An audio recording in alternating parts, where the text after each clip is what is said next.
2022 is already shaping up to be a turbulent time in the MMO market. With big wins for games like Final Fantasy XIV, exciting launches such as Lost Ark, and let's just say rocky beginnings in the cases of New World, there's a lot going on.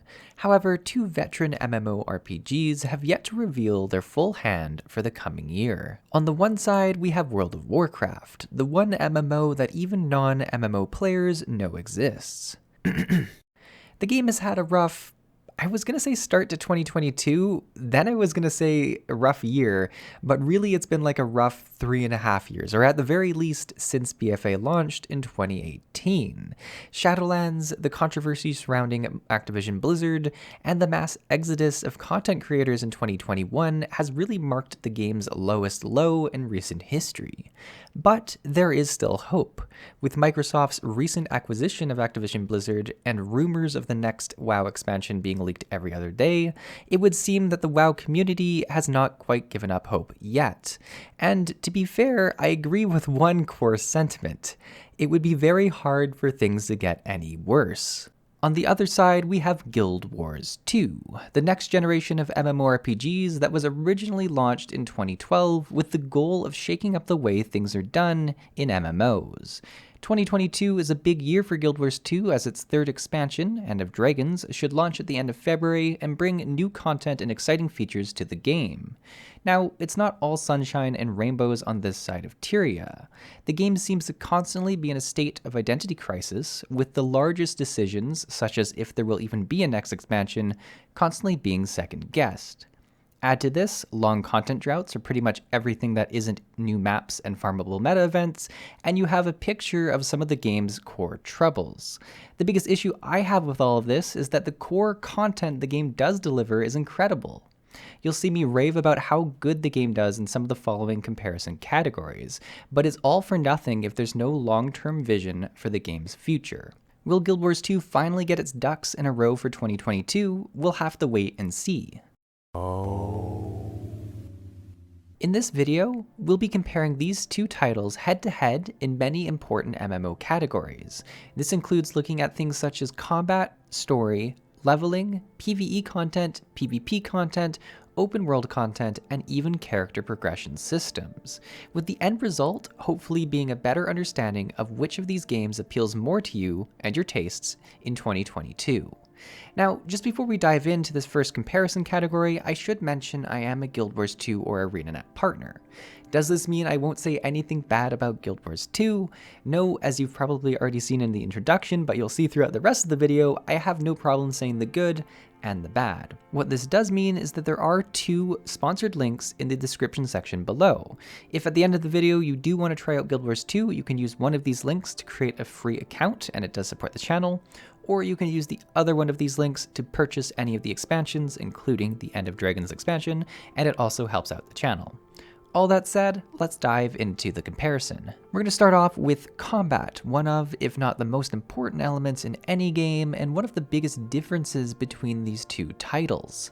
World of Warcraft has a tab targeting combat system, which is the more traditional or classic system in MMORPGs. What does tab targeting mean? Well, you have a target and your spells are automatically aimed at that target if you're within range and within line of sight. You can then hit tab to change to a nearby target, hence the tab targeting name. What does the system do really well? In my opinion, it allows for more complicated fights with nuanced mechanics. It's this system that allows WoW's dungeons and raids to have a level of complexity that they do. It also synergizes very well with the Holy Trinity role system, which WoW does employ, where there are three distinct roles: tanks, healers, and DPS, and the tab targeting system really forces them more into their own lanes when running into combat. Is it possible for the Holy Trinity system to work with action combat as well? Yes, but I would say the roles generally start to become more blurred depending on the implementation. So what's the issue with this system then? Well, to put it simply, it can be a bit dull at times. If you have a very basic rotation or a very slow repetitive fight, you're essentially standing there and pushing a button on your keyboard. In my opinion, it also sometimes feels like there's less of a skill gap in certain situations. For instance, if you are facing off against a really hard creature in a tab targeting game, it comes down to your timing, your gear, and that's pretty much it that decides who will win. If you're facing off against a really hard creature in an action combat game, it comes down to your timing, your gear, your position, your dodging, your aiming, and that'll decide who will win the fight. So that's just my opinion, but I think those are the two big differences that I feel when I'm playing one or the other. Guild Wars 2, on the other hand, has a hybrid action combat system. Now, this isn't a full action combat system, as there are still quite a few abilities and skills that can lock onto the enemy target, but it is a significant change from WoW. One of the biggest markers of this type of combat system is the ability to dodge roll and evade attacks on all classes, and the limited number of skills that can be active at any one time. Guild Wars 2 also has a fairly unique feature of having abilities tied to the specific weapons you're using. Whereas a warrior might play fairly similarly if they're using a sword or a mace in World of Warcraft, it can feel very different in Guild Wars 2. You also have the ability to swap weapons in combat, and with some elite specs, enter new forms that give you access to different abilities for a period of time. The benefit of this system is that it feels very engaging, your reactions and your skill choices feel extremely important in all encounters. The challenge of this system, or at least in Guild Wars 2's implementation, is the scope and complexity of some PvE fights. In my opinion, it's much harder to implement difficult PvE content such as dungeons and raids in an action combat game, especially one with a very loose Holy Trinity system. But it can be done well, and we'll dive more into this in the PvE section. Ultimately, combat style is definitely a preference. This is probably a cop-out disclaimer that I'll use in most of these sections, but it is true. For my own personal preference, I think Guild Wars 2's combat system is not only the winner in this comparison, but one of the best hybrid systems in the entire MMO marketplace. I think the reason Guild Wars 2 wins for me is that the combat elevates the more mundane moments of the game. Even as a veteran making a new character, when you dodge roll perfectly out of a level 2 monster's attack, it can still feel exciting and rewarding, and that's just something you don't feel necessarily in some tab targeting games. The next section is all about story, and honestly, neither of these games are the true kings of story content in MMORPG. Have you heard of the critically acclaimed MMORPG Final Fantasy XIV? With an expanded free trial, which you can play through the entirety of the Realm Reborn and award-winning Heaven's Ward expansion up to level 60 for free, with no restrictions on play. As I was saying, neither Guild Wars 2 or WoW are kings for their story content. World of Warcraft has at times had one of the more interesting stories to tell amongst MMOs, and certainly had a large universe to play with. However, the days of the Burning Legion and the Lich King seem to be far behind us. With newer attempts at cosmic, epic storylines falling a bit flat, story is actually one of the weaker elements in WoW's current arsenal. The game has adjusted the way it delivers story in recent expansions, with primary campaign missions that often time-gate into different story chapters that can feel nice, but also feel like they are meant just to keep dragging subscribers along. One element I did like in Shadowlands was doing the primary expansion story for my first time through level 50 to 60, and then having the choice to either do the story again on alts or a new system called Threads of Fate. This freedom to redo or not redo the main story is a really nice feature, and one that I hope is considered in future expansions. Guild Wars 2 is also not really any hero when it comes to story content, but I do have to compliment the improvements they've made to the way they deliver story. If you haven't played Guild Wars 2 since launch, you might just remember these boring cutscenes where characters just continuously talk back and forth to each other. It was okay for the time, but has certainly become one of my least favorite parts of playing through the early levels of the game. Nowadays, story content is delivered in story instances where characters are talking while actually engaging in the game content. Even raid stories are delivered with the game having different players in your raid say lines when entering different zones of the raid. These ghosts are angry. They didn't die of natural causes. What is that thing? The way the story has been delivered ever since the start of Heart of Thorns has been amazing and probably one of my favorite methods of any of the big MMOs on the market. Where if things fall flat is the actual story content. I know story is a bit subjective, but I haven't felt very inspired by the Guild Wars 2 storyline for some time. It feels like characters do things and make choices just to make Guild Wars 2 players angry, and a lot of story beats are often fairly predictable. All that said, I think I still have to give the victory to Guild Wars 2. WoW's story content and delivery have been particularly bad in the last 2 expansions, and there isn't really any hope this will change dramatically anytime soon. Next, we're going to talk about leveling. Now, World of Warcraft has actually made some rather large changes to their leveling system around the launch of Shadowlands. Number 1, there was a large level squish, taking the previous level cap of 120 and bringing it down to level 60 for the endgame of Shadowlands. This change was welcome for most in the community and certainly a big win in my eyes. Having fewer levels with each level feeling more impactful is definitely my preference when it comes to most MMORPGs. The other big shift is the introduction of Chromie Time. If you don't know who Chromie is, she is essentially a magic gnome that allows Blizzard to justify messing around with the game's timelines and re-releasing older classic versions of the game for fun. I kid, but kind of. Anyways, Chromie Time allows players that are level 10 to choose any of the previous expansions to level through from level 10 to 50. 50 to 60 then being reserved for players to go through the Shadowlands story. This was a great change as it allows players the ability to get deeper into their favorite expansions while leveling. In the previous system, you pretty much got through the expansion pre-quests and then had to move on to the next episode without really doing anything meaningful.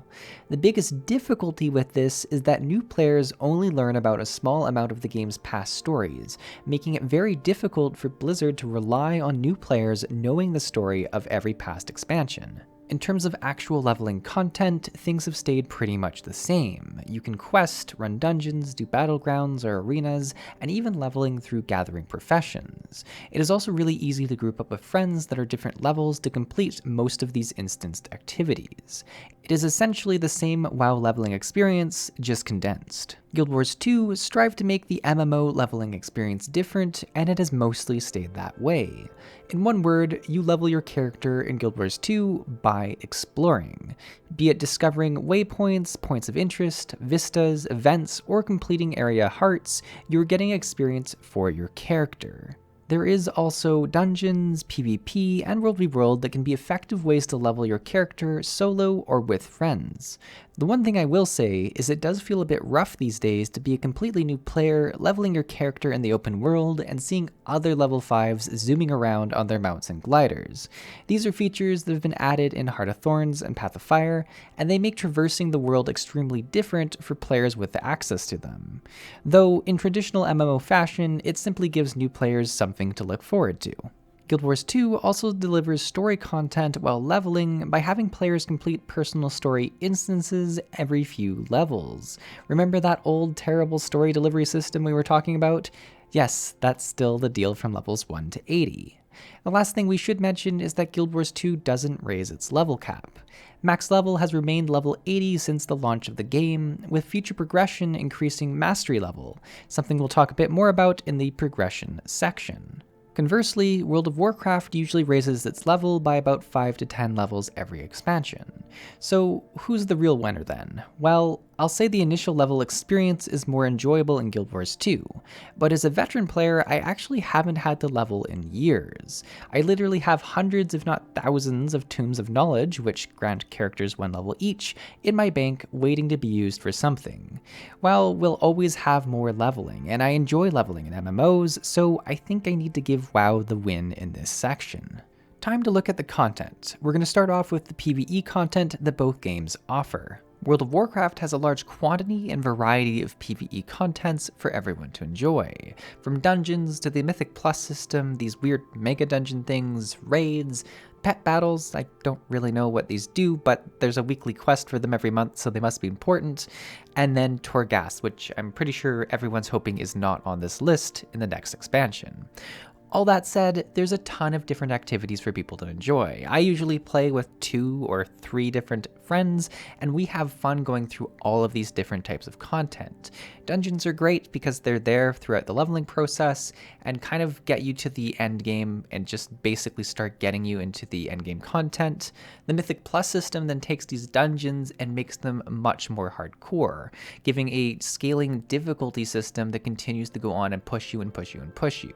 The one thing I don't love about the Mythic Plus system is that it's very reliant on time and timers, and I think this is a damaging thing to MMOs in general because it takes away the role aspect of tanks and healers and really forces everyone to be as much of a DPSer as possible.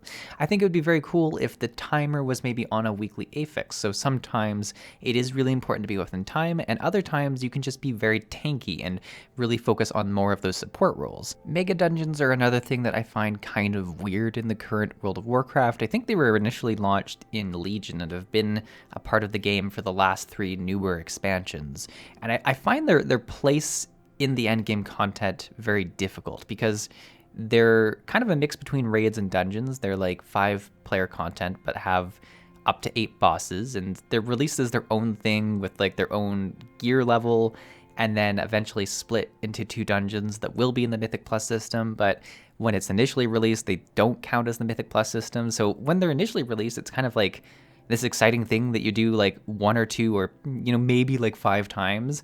You get everything you want, and then you don't touch it for like, until the next patch, which in Shadowlands was like almost half a year, if not more. So it's this really weird system that I don't love the way that they've been introduced. And I think it would be more enjoyable, honestly, if we just got 2 new normal dungeons that were added to the Mythic Plus system earlier on. I think that would be more overall content for the people who are interested in that content. Raids have been a staple of World of Warcraft for a really long time, since the launch of the game, essentially. The way you do the raids, the difficulty levels, and the amount of players that can do them have changed over time. So currently, I believe it's a 10 to 30 member raid size for Raid Finder, Normal, and Heroic, and then 20-man for Mythic, I think. So there's a lot of options there. The flexibility in raid size is really nice, especially if you're making the group or trying to lead it. Raid Finder is obviously very introductory, and as a solo player, you can queue into it. I will say that the queue times for some of the early raids in the expansion become quite lengthy, especially for a DPS player, but there is still that option to queue in. Normal's a really nice entry point for most people, and you can get through a lot of the content pretty easily.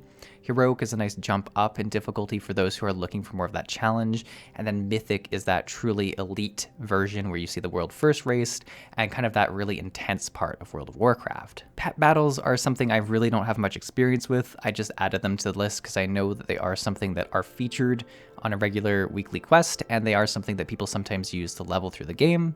Torghast, it's something that I've tried to avoid as much as possible, and I don't know why they always think they need a new thing in each expansion. Like, why did there need to be island expeditions? Why does there need to be Torghast?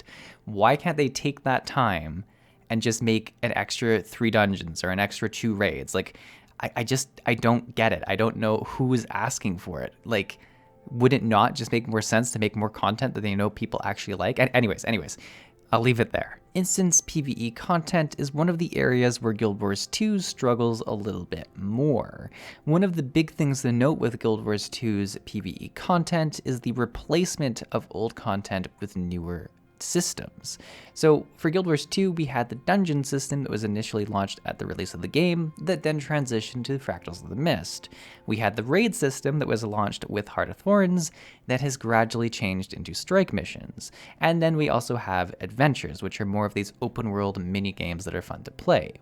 I'll talk about Fractals of the Mist first because I think there's a lot of similarities between Fractals and the Mythic Plus system. There's some distinct differences, but essentially Fractals of the Mist is a scaling difficulty dungeon with 5 players entering the combat. The one thing I really enjoy about Fractals compared to the Mythic Plus system is that you don't have timers that really rule over the meta. You have different support builds and tanky builds that can really carry people to higher levels if they have enough agony resistance. Now, Now, the one thing that is a drawback for Fractals is that it only scales up to 100 levels of difficulty. For me, it seems like a crime, because if Guild Wars 2 had Fractals of the Mist that just continued to scale up, and players could just continue going through that, they'd have this endless cycle of content that players could play through. Now, the drawback to that would be if there was no season restart, you'd have a really big disparity between players entering into Fractals for the first time and veterans that are like on level 500 or something like that. So there's some pros and cons, and I don't really know which system's the best, but they are very comparable in a very interesting case study. Now, strike missions, raids, this is kind of a messy part of Guild Wars 2. I'll be frank with you, I thought raids in Guild Wars 2 were one of the best implementations of raids in any MMORPG. And I know a lot of people argue with me with that, but the ability to put action combat and mechanics and interesting fights together is difficult. I talked about this in the combat section, and I think Guild Wars 2 did an exceptional job with their raids in Heart of Thorns. However, in more recent years and in the new End of Dragons expansion, we see ArenaNet pushing towards strike missions, which, for all intents and purposes, are like trials from Final Fantasy XIV. They're one-boss encounters that can have more difficulty levels. I think in End of Dragons, there's specifically going to be a normal version and then a hard mode for each of, or challenge mode, I think they call it, for each of the different fights. And it's a one boss and done kind of situation. And I do think this feels good, and a lot of the fights can feel quite complex and interesting, but I think they're missing some of the story elements that made the first raids in Guild Wars 2 so special. Ultimately, the downside of Guild Wars 2 is their lack of interest in PvE content. There's often long periods of time without any new content coming to the game, yes, even longer than what we've seen in WoW's Shadowlands, and even when they do have new content in the game, PvE doesn't seem like it's the main focus, or at least not the instance type. We've seen so much excitement and live streams for the End of Dragons expansion, and very little about it except for one blog post has really been about strike missions and what they're going to bring to the table. For me, I think World of Warcraft pretty easily wins this section, as it just has such a large amount of content, and even in these slower expansions like Shadowlands, like BFA, there's so much PvE content, and it's obviously a focus for the game. If you're someone who's interested in high-end PvE content, it's pretty hard to go wrong with World of Warcraft. Next, we're going to take a look at the PvP content in each of the two games. World of Warcraft has a large catalog of PvP content, included Battlegrounds, Epic Battlegrounds, Rated Battlegrounds, Arenas, and even War Mode, which is their new open-world PvP system. There's a good variety of large-scale and small-scale PvP content that should give something for everyone to do. I particularly really enjoy the PvP content because it's a great way to level with friends while you're doing quests or something. You simply jump in queue with your friend and then play the game and then get rewarded some XP if you win or lose. I think the arena system is also one of the strongest things in World of Warcraft because it's really quick games that you can get into pretty easily. It's also something that a lot of other games don't seem to offer, and because of that, I think it's a distinct advantage for World of Warcraft's PvP content. What I will note is that PvP has received less and less love from WoW over the years, and what's particularly interesting is even in expansions like BFA that are supposed to be very focused on PvP content and the conflict between the Horde and Alliance, we barely got anything in terms of new battlegrounds and new ways of engaging in PvP apart from War Mode, which, let's be honest, is, okay at best. Guild Wars 2 also has a pretty wide variety of PvP content with two distinct game modes of SPVP and World vs. World. SPVP is the smaller 5 vs. 5 game mode with different game types like Conquest, Stronghold of the Ancients, which was kind of forgotten about after it was released, and newer arena modes that are Team Deathmatch, kind of 2v2, 3v3, similar to WoW, but they're not always available. World vs. World is the big Castle Siege style gameplay that was initially released with the launch of the game and was honestly one of the most exciting features I was waiting for in Guild Wars 2. And to be fair, it did deliver, and it's a really fun thing because you can do it pretty early on.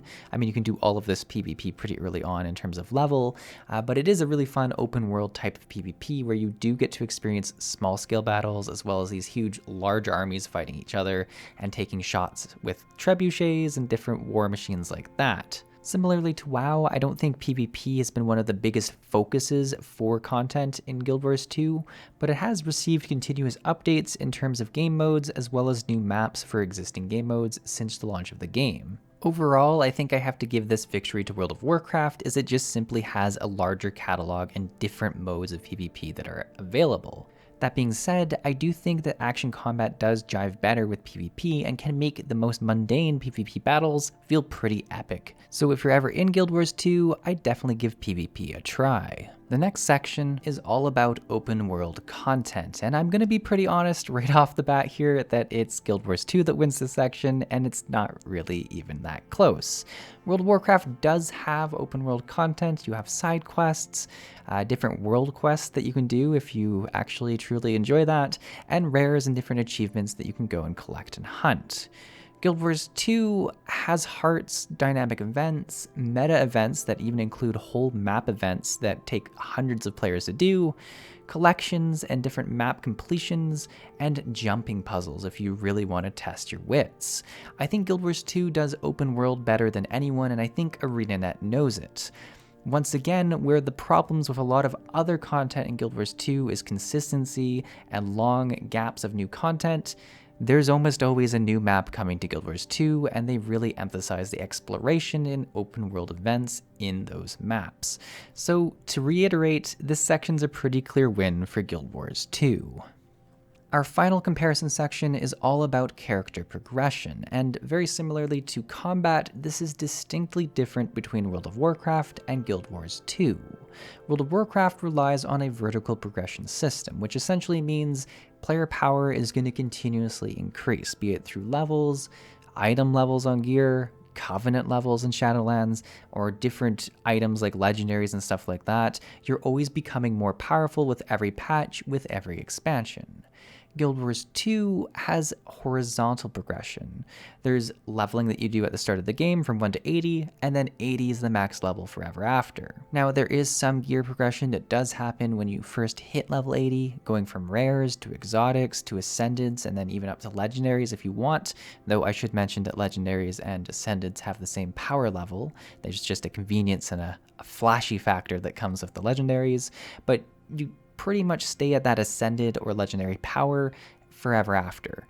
There are certain times when there are new stat combinations and stuff that are released that you might want to get a new type of gear, but even then, if you have legendaries, you often have the ability to get those new stats right away. So pretty much once you have that gear, you don't have to worry about regrinding it in future expansions. The big system for Guild Wars 2 is their mastery point system. This is essentially how you level your character once you get past level 80. You get mastery points. And these are things that upgrade your character in horizontal ways. So you get things like gliding, you get things like mounts, different skills on your mounts, you get different ways to interact with the world, like jumping on bouncy mushrooms. There's a bunch of new systems that are added with each expansion, and they pretty much always tie into this mastery system to kind of progressively increase your character's power without actually increasing the amount of damage or healing or health that they necessarily have. This section, very similarly to the combat section, is kind of down to personal preference. For me, I can never fully invest in a game that doesn't have vertical progression. I don't know if it's because I was damaged as a child and just can't not have a new shiny thing to chase after, but I'm always eventually going to get tired of a game that doesn't have new gear to get. However, I think Guild Wars 2 is great because if you play it casually or as a secondary game, you can very easily come in for new living world content or for new expansions and know that your characters are ready to go and waiting for you instead of having to re-gear and re-grind and redo this and redo that. It's really nice and easy to come in and out of the game. So for me, World of Warcraft's system wins, but I do think that it's really down to personal preference here and there's no absolute winner. Well, there you have it. As I said before, I'm sure I've missed lots of possible discussion points, but this video is already getting long enough as it is. If you have a different opinion for any of these sections or think I should have discussed a different comparison point, please add them in the comments below. I always love reading through them. If you enjoyed this video and are interested in more videos about these games or any other MMOs in general, please be sure to like this video and subscribe for more content. Hopefully this helps you understand which of these games aligns more with your playstyle, but ultimately I suggest trying both for yourself and seeing which game ends up jiving with you more. Thanks for watching, I'll see you in the next video.